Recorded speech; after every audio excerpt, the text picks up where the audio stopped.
Hello, I'm Tyrone Garner with the Jegna Klub with a community edition of the Evening Social Podcast. Check it out.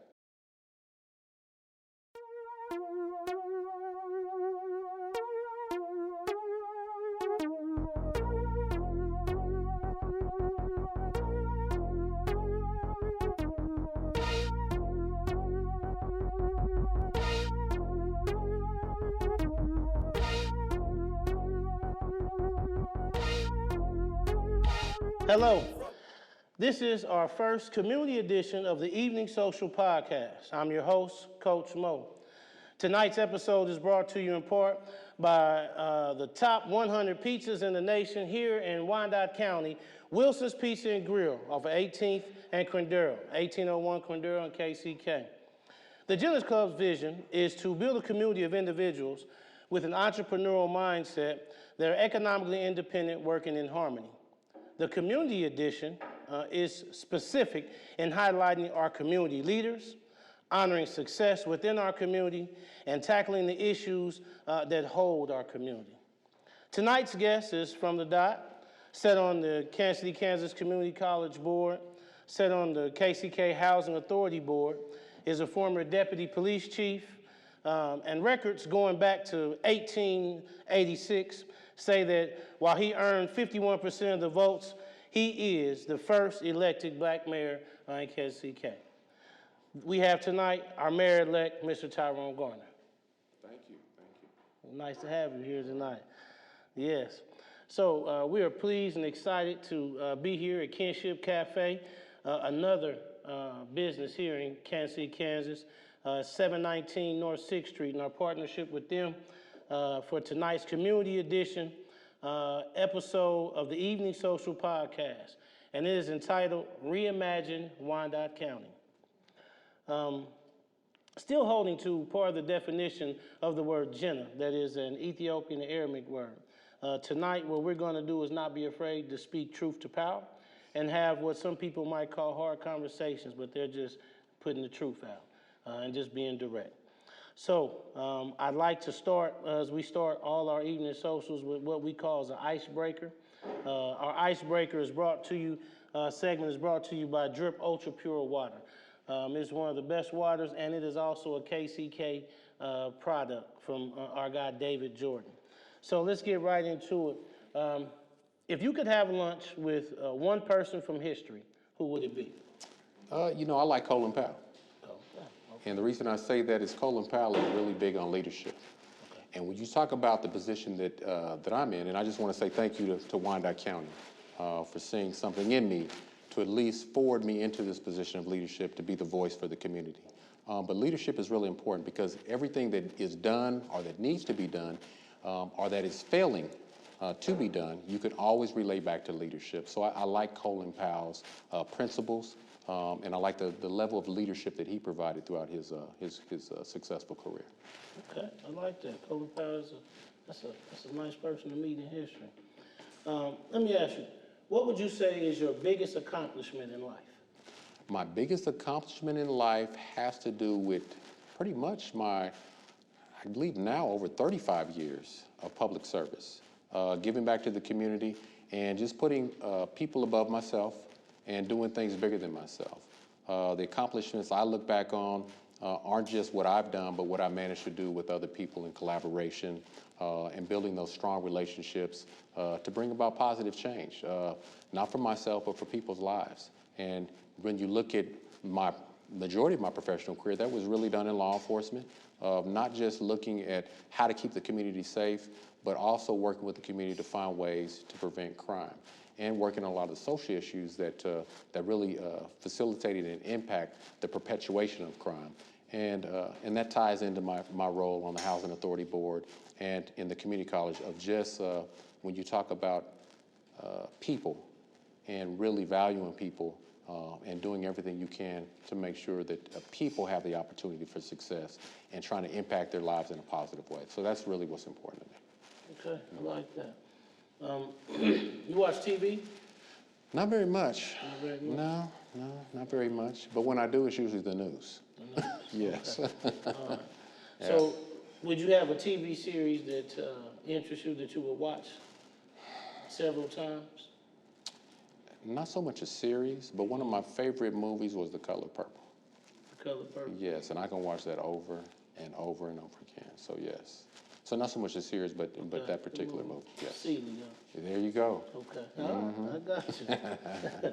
So who would you say was or is your role model? My role model was my father and my mother, both of them. My parents, just what they instilled on me: faith, family, hard work, success. And then when you get that success, you reach down and you pull other people up to help other people be successful. So, and they did that, and they instilled those values. So those were my role models, with my parents, yeah. So now we're gonna dig a little bit. Okay. What would you say was your worst decision you've ever made? My worst decision? Oh, that's a tough one. The worst decision I made, that's a hard question. We've all made mistakes in life. None of us are perfect. I'm not immune to that. The worst decision, life happens to all of us.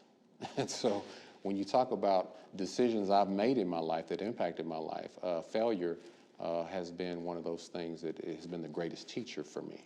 So it's not just one thing. I'm not one of these people that you tell me once, you ain't got to tell me twice. So whatever mistake I've made, I tend not to make that mistake again. And usually I try and look at other people's mistakes. And I had a gentleman tell me one time, you don't have to make that mistake because that mistake's already been made for you. And then you learn that. But just to pinpoint, just on the spot, one of my biggest failures, I really can't say right offhand. Let's circle back to that one. Okay, all right.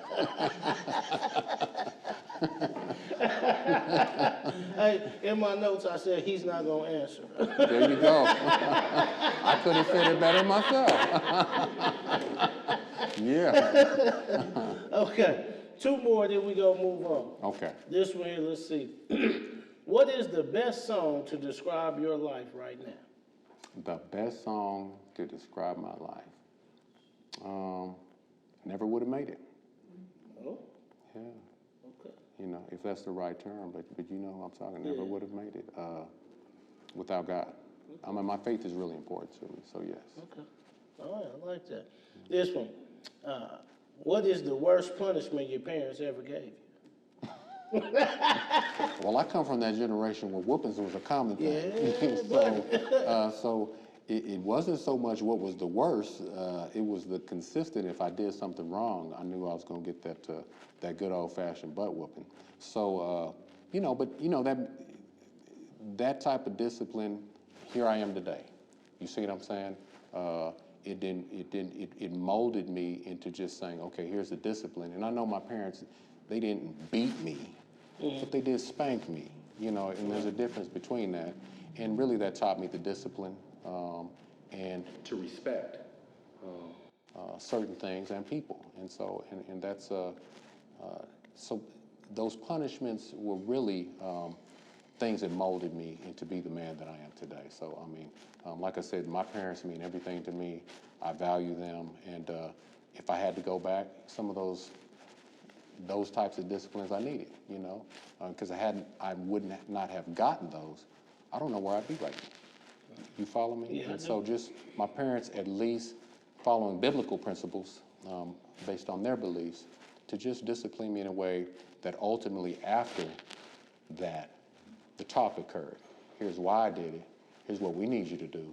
And I want you to be successful because we're doing this because we love you.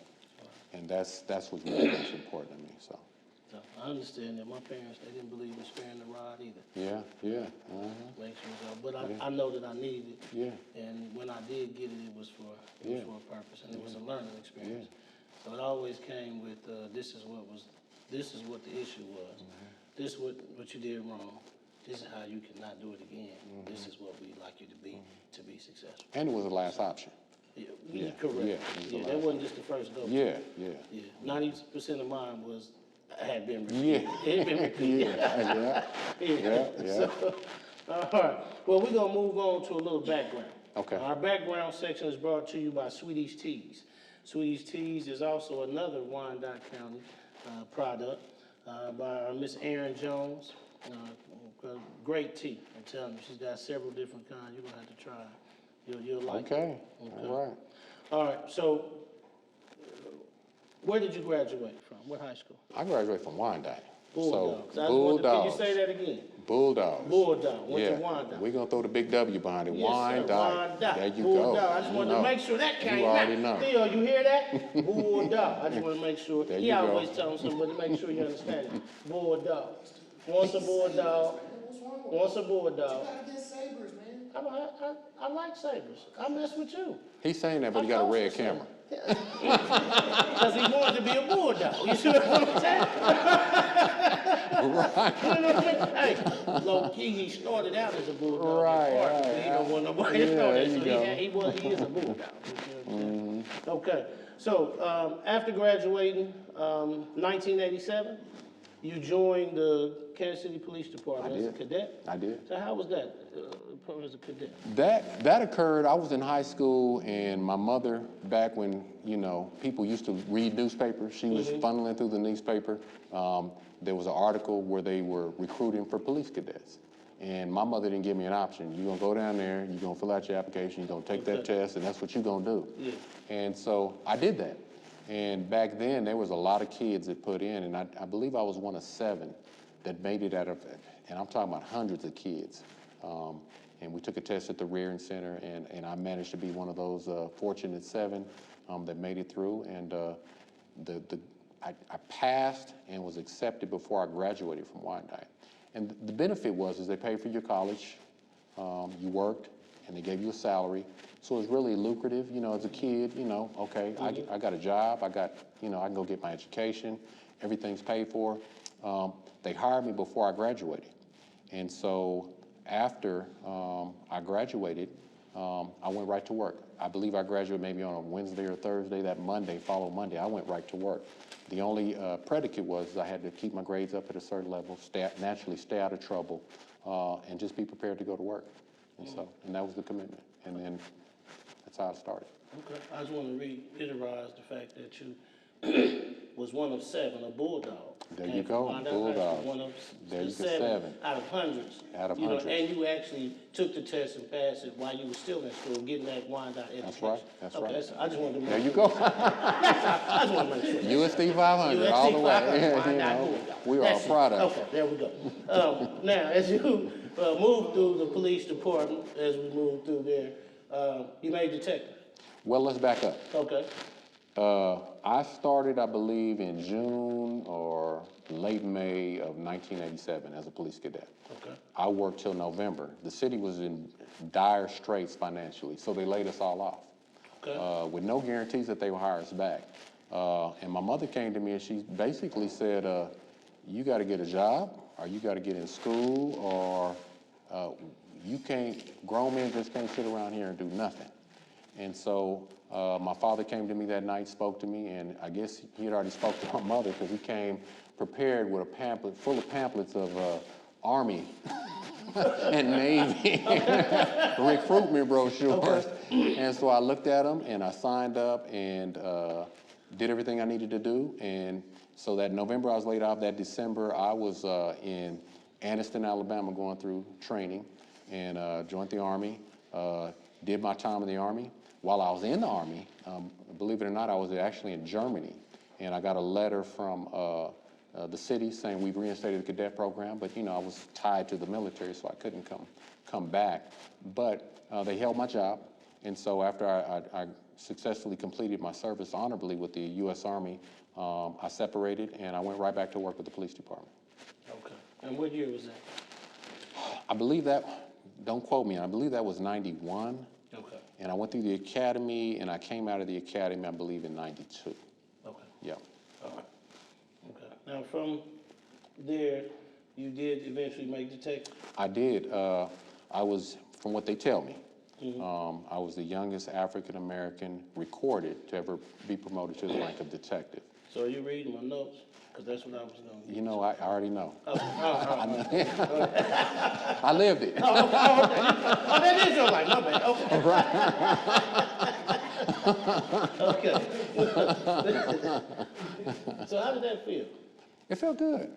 You know, when I went in with the detectives, you know, literally I'm a kid, you know, I'm young, but I'm eager to learn and do good things. I had a lot of energy, and being around guys that were way older than me, some that literally could be my father, I did that. I didn't work very long. Grady Wayne was probably one of my mentors. A lot of people know Grady Wayne, Lieutenant Grady Wayne at that time. To me, an icon in this community. He was a great mentor for me, really showed me the ropes out in the field, introduced me to a lot of people that could really help solve crimes as they occurred, and Grady was real good about that. But I didn't stay long working with Grady and Terrence Hall and some of the other detectives that I worked, because I worked the night shift. Soon thereafter, I went to Internal Affairs and IA. And I was asked to go there because really at that time, nobody wanted to go to Internal Affairs. And me being young, I'm like, I'll go to Internal Affairs. It's no big deal. So I went there and I worked there all the way up to the point to where I took the test and I got promoted to captain. And so I worked pretty much the predominant portion of my detective career, I worked in Internal Affairs. We're going to reserve the right to come back to that one day. You can come back to that, yeah. In another episode. Yeah, that's all right. Okay. All right. So then after you made captain, eventually you become the deputy chief. Well, I made major. I made captain, okay. And then I made major, and I spent a lot of my time in the western portion of the city as a captain and as a major. Okay. It was, I believe, 2011, 2012. Some chief transitions occurred, and I was moved and transferred down to police headquarters right there on 7th in Minnesota, and I was an executive officer to a deputy chief, and that's where I worked until that next step of we had an interim chief. Her name was Ellen Hansen, great lady, very community-minded. She came from Lenexa, but she was just an interim during chief transitions. And she promoted me to be an interim assistant chief of police. And after that, the actual chief came into place in 2015, and I got promoted to a deputy chief in 2015. Okay. And then you retired in 2019. I retired in 2019, yes, sir. And then now here we are where you are mayor-elect. Yes, sir. Okay. Yeah. Well, what we're going to do real quick before we get to some of our community sections, we're going to take a minute to go to a little commercial break, and then we'll be right back. All right. Police killings at an all-time high. 1,099 homicides. Ain't no love in the heart of the city. Everybody's cutthroat, grimy and gritty. Stuck in a trap like a mouse to cheese. Crabs in the bucket, if I can't, you can't. We gotta get it grip, this here must cease. Love one another and increase the peace. It's colder than a naked polar bear out here. These people done lost it. They done lost their minds. Ain't no love for a brother, man, it's brother. All right, we're back. Tonight's episode is brought to you in part by the top 100 pizzas in the nation, Wilson's Pizza and Grill, right off 1801 Quindaro Boulevard here in Wyandotte County. We are here with our mayor-elect Tyrone Garner. We're here for our community edition of the Evening Social Podcast. So we have invited some of our community members to come as we ask a few questions about you taking office and moving forward. I got to start by saying I read a quote of yours about being committed to lead in a different way that said, not so much what I want, but the will of the people is being met. How do you plan to do that? I think it starts with community engagement. I've got to be the type of mayor that goes out in the community and talk to the community to see what the needs of the community are, make sure that the needs are being addressed, and basically taking that feedback back up to City Hall and leveraging that information with our elected body and with staff that make a lot of decisions for the community.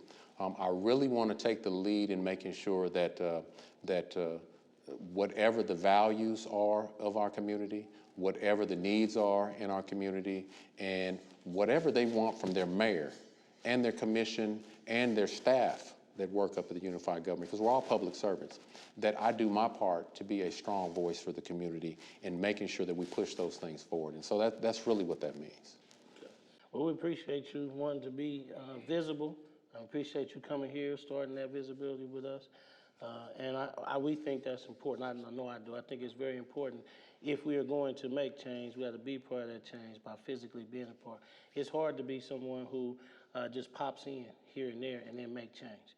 It's hard. You have to kind of be connected and be able to make change, to know the change it needs and then make. So we appreciate you stopping by today. Another question before we get to Ms. Monica Randall's question is, what is the plan to get people, services, supports into the community? And what I mean by that is, we have a lot of families, most of them impoverished, that cannot go to the services. Even like some of the vaccine drives, and they're there, they don't have transportation to get there. They don't have rides to get to healthy food. I have an issue, which is not yours, but I have an issue that when we were trying to get some Swope Health services, and when we call Swope Health, they tell us they don't give the number out over the phone. So how did we get services to our community, to our kids? So one of the biggest questions we have is, what is the plan to get people, services, and supports into the community to where our people need them? If they need them, a lot of times they don't have the ability to get to them. So how do we do that? Well, one of the things I want to do is when I take office, I want to identify what goods and services that the unified government provides. I've got to identify that first. Then I want to get staff out into the community. I don't feel that staff and even some of the elected officials are in the community enough engaging with people. We've got to go where people are. Finding out what the needs are and identify what those needs are, leverage those resources and get them to the people. I'll give you an example, even COVID.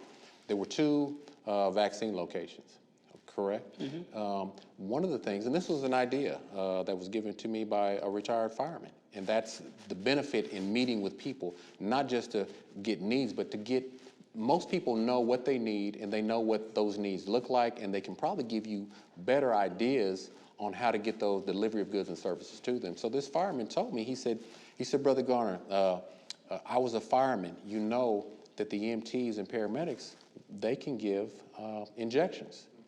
And so when you talk about the poor and homeless population in Wyandotte County that may not have access to getting to those 2 locations, well, he told me that we respond on a lot of calls of providing services to the poor, to the homeless. You see them, those types of folks.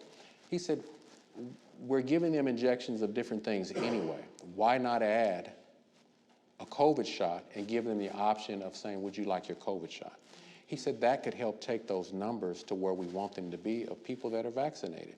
He said, nobody's thinking outside of the box like this. Had I not gone out into the community, had that conversation and sat down to identify the need, to identify suggestions to address the need, that is something that I wouldn't even be considering to bring forward. So we've got to get staff out into the community. They've got to be proactive of getting into the community and getting to know the people that they serve. And I think diversity has to be key to that. You've got a lot of people in the unified government that just don't look like this community. So when you talk about having a cultural connection that people feel comfortable with and communicating with, there's a lot of work that needs to be done. So coupled with that, we got to make sure that staff looks and can connect and can communicate with the community in a way that's effective and kind of have that culture connection so they can better relate to those issues and those needs so it can improve the delivery of goods and services. And those are one of the things that I want to look forward. But to answer your question directly, we have to get people out into the community. That comes from, some of that is my policing training. When you talk about community policing, what is community policing? It's police with the community working to solve problems. I have a problem with people and staff making decisions for this community, but not with this community. Decisions are not being made by this community. That's something that we need to change.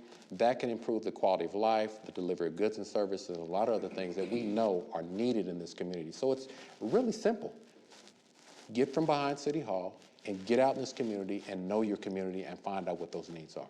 Okay, I like it. I like that. And our community will welcome that because they need it.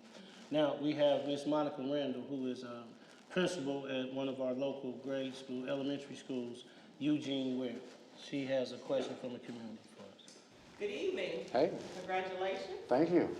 I look forward to watching and supporting and serving if there's a need in your administration. All right. So good luck to you. Thank you. As an educator and also Wyandotte County, born and raised, we know that our children are our future, and yet our city is lacking programming to support those children at the younger age all the way up. And so my question to you this evening is, as the mayor, what plans do you have to develop high-quality programming and facility access that benefits our children's social, emotional, and physical needs? Well, I mean, just being on the community college, I also was a governor-appointed CAC commissioner for a brief period of time, which I represented the 3rd district, which is Johnson, Miami counties. And I always say the first step to hope, the second step to opportunity, and the third step to an improved destiny starts with an education. And I've said that a lot when I was on the community college board, and I stand by that. But I don't just think the kids are our future. Our kids are here today, now. And when you look at a lot of the lack of programming, you ask yourself why. When you look at some of the fees that people have told me as I was out in the community talking to them just to get involved in programming. Well, when you look at Wyandotte County with a 20% poverty rate, some families just can't afford to actively be involved in the programs, even if they were provided and they wanted to be. I always tell people that if you want to know what's important in your community, to your leadership, follow the money. And one of the areas that I see lacking when you talk about following the money is investment in our community centers. If you look at them, they're crumbling. When you look at the programming, they're lackluster. When you look at the fees, to a lot of people in Wyandotte County, it's totally unaffordable. So I think you just got to have the right leadership in place that's going to say we're going to invest not just in the infrastructure, but in our children and making sure that they're provided programming that really meet their needs and give them options that can keep them out of that new juvenile detention center. And that should be the goal. I'd like, and this may be far-fetched, but the juvenile detention center should be a juvenile learning center. You follow me? Those are the things we need to invest in for our kids. And when you talk about, and I'm not just talking about sports, I believe in STEM, science, all those things. There's nothing wrong with the arts and sports when it comes to football, basketball, or whatever sport there is, entertainment. But so many of our kids that have been disenfranchised only see success in those avenues. We've got to get to the poor kids, the disenfranchised kids, and let them know they are more than just entertainers. They can be entrepreneurs. They can be business owners. They can be successful doctors, lawyers, mayors, governors, whatever. The sky is the limit, and they can be successful, and they can build wealth, not just for themselves, but their families and future generations to come. But you have to have the right leadership and the mindset to say our kids are important to us. And if they're important to us, let's make them important by making sure that we invest in the programs, the infrastructure, and these youth. But coupled with that, we need to also talk to our young people. What do you want? What do you want these programs to look like? How can we help you be successful? And how can we keep you on a track for everybody that wants the opportunity to be successful in life? Then identify those adults that are competent, capable, and have the drive and the energy. And there's a lot of them in Wyandotte County. We've met them. To work with these kids and give back to these children so they, you said the future, so they can start now of being today, great contributors to the success and the future of Wyandotte County. Because ultimately, I see a lot of young people not coming back to Wyandotte County as they go through elementary, middle school, high school, if they even go to Donnelly or the community college here. they leave and they don't come back. So we want to make sure that there's opportunities here for them to be able to be successful and give back to younger generations as well. But those are things that we have to invest in and instill in them, that there is value in being in Wyandotte County, and that because they're valuable to us, we're going to make them sure that we can do everything to make them successful so they can be of value to our community in the future. One other add, just a little add to that is, having working in the school district, I hope that the district will start to partner better with the city, because you're right, when you talk about our facilities are crumbling, but if you know, or may not know, it's very hard for our community to also access our schools for those outreach programs, STEM, all of those pieces. And so hopefully the school district with the city will also work to better collaborate and support kids. And that's an awesome segue. One of the things I want to do is I want to create a youth advisory board to the mayor's office and get good people. And the reason for that is I'd like to have a summer internship program with the city. I'd really like to focus on summer employment for our kids as well. But then also I'd like to have a youth summit where we highlight the things that I talked about in the beginning, not just sports and entertainment, but those other beneficial things that really, to me, add probably even more value to communities. When you talk about entrepreneurship, when you talk about engineers, when you talk about teachers, when you talk about people that get into the political arena, when you talk about judges, police officers, firefighters, those fields where you can make a livable wage, where you can have a family that you can grow with and enjoy and just build a good life with right here in Kansas City, Kansas, and Wyandotte County. And so I think relationships with the school districts have to be key, and also with the community college as well. And it just, everything, and that's why when you ask me about Colin Powell, leadership is key to that. You have to have the right leadership in place that's going to have the vision to try and move these initiatives forward. But again, not just what I want. I'm a collaborator, and I believe in relationship building, so it's what we can do together.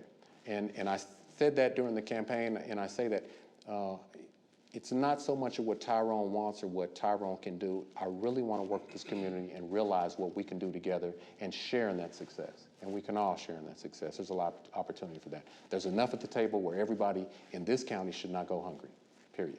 Oh, we like that. That's why one of the things that we push, we love to push, is connecting the dots. And it's not just DOT, it's DOTTES, dots, connecting our Wyandotte County people, businesses, community together to help us grow. Let's move to our next community question from my brother Chris Dunlap, who, if you don't know, is our financial guru on our Evening Social podcast. He does our Red Pill segment and has his new Wall Street brand as well. Awesome. Again, I don't think we can say it enough, but congratulations on this victory. She spawned something that changed my entire question, and you said something that changed my entire line of questions also. You mentioned STEM, right? And in the community, we have CERN, which is a huge IT company. We have Sporting, which has sporting innovation, right? And then we have Amazon.com, Amazon Logistics, which is a part of Amazon Inc., which is also the #1 technology company in the world.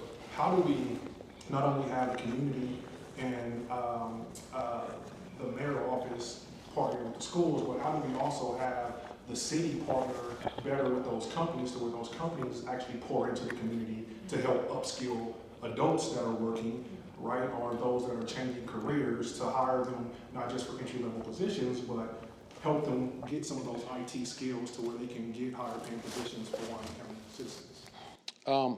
I think that what would be key for me is working with the elected body at the community colleges, as well as Dr. Mosher, Monsignor with Donnelly, and having those conversations, and then reaching out to the business community and letting them know that we have a workforce that is ready, or that we can get ready, and make sure the curriculum reflects what their needs to be a successful business are. I think to get them here, is really, I like to see the role of staff and myself really encourage businesses to move here. Technology, and I think I talked to you about this earlier. I think that Wyandotte County is ripe when you talk about the cost of land and how cheap it is, the amount of land bank properties, And if we do this right and strategically, we can encourage businesses to come here just by where we are centered centrally in the United States. You can go from anywhere from where we are right here in Wyandotte County, especially when you talk about east of 635, pretty much in the same amount of time. And when you look at Silicon Valley, where it's at, in Sunnyvale and outside of San Jose, California, just think of the flight and the travel time from the West Coast to the East Coast or to the South to the Southeast. Wyandotte County is really favorable, and we're looking at a new airport that's going to be international. I think that can really help with the growth and the favorability of bringing these businesses here. Taxes are really important to that. I think one of the things that we need to look at as an elected body is we need to lower property taxes and the pilot on our BPU bills so it's attractive for businesses to stay here. Because right now, it's not just unattractive for business, it's unattractive for people to stay here. It's like, they're gonna say, okay, we pay high taxes, we have these high utility bills, what are we getting for our money? And when you look around, especially 6 to 35, well, I can tell you it leaves a lot to be desired. To me, that's unacceptable. We have to do a better job of making Wyandotte County an attractive place and a safe place to live, work, and raise a family. And so that's key to me, is getting those businesses here and really selling the value of Wyandotte County, leveraging a good bridge from our workforce-ready folks into these jobs, hopefully jobs of the future that are going to allow people to not just make a livable wage, but a sustainable wage where they can build wealth for themselves and their family and future generations to come. And that's really what it's all about. We've got enough warehouses here. And I think I talked to you about that. You know, people I've talked to that work at the warehouses, they really say their struggle to build wealth. They're working from paycheck to paycheck, some working 2 jobs, and then when you look at the benefits, they're lackluster. That's really not what we want. It's okay for some, but it doesn't add value to everybody, especially when you talk about wealth building and taking this county from one of the highest counties of people that are impoverished to one to where we're a more resilient county, to where there's opportunities, there's goods and services, there's good jobs, and people want to not only stay here, we want people to move back here because Wyandotte County is at the mecca center of the entire metro and the country, and it's ripe and ready for development, but it goes right back to when I talk about Colin Powell, you need the right leadership. And that's the type of visionary leadership that I want to bring in working with the community. Okay. So I'm getting this little evil eye about our time over here. Okay. You know? the time Grinch is over here. Okay, all right. You know what I'm saying? So I got to get to our last question and then get you out of here this evening. Okay. Just a little bit. I know that you're aware of the unfortunate incident that happened at Schlegel a week ago today, last month. So what role do you see the mayor's office in playing in the lives and pathways that's offered to our youth? Because I believe it's a mindset change that has to happen. We can get a million type programs, but if we don't build relationships and change the mindset of our youth, then we won't get them. So what role do you see the mayor's office playing in helping get our youth's mindsets changed? Well, I think it's a combination of all things we talk about. It's activities, access, it's mentorship, it's for our older youth, it's jobs, it's opportunities, it's also good role models, both for our young women and our young men. And you can't do one without the other, because if we're going to have family, and I believe in family, you've got to have those strong family structures.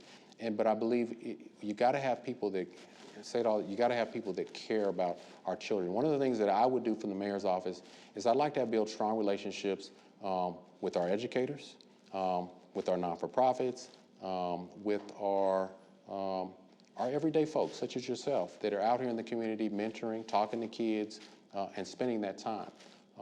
And then go back to the unified government, find out what the needs are. What do you need to kind of keep these programs that are out here for our kids? How can we help from the unified government with the limited funds that we do have to at least do things that are going to have a profound positive impact on keeping our kids on a pathway to success? But those are conversations that we got to have that I don't think we've had enough of, but I believe the mayor's office could facilitate that in a way unlike any mayor since I've been here has ever done. And I'm committed to doing that.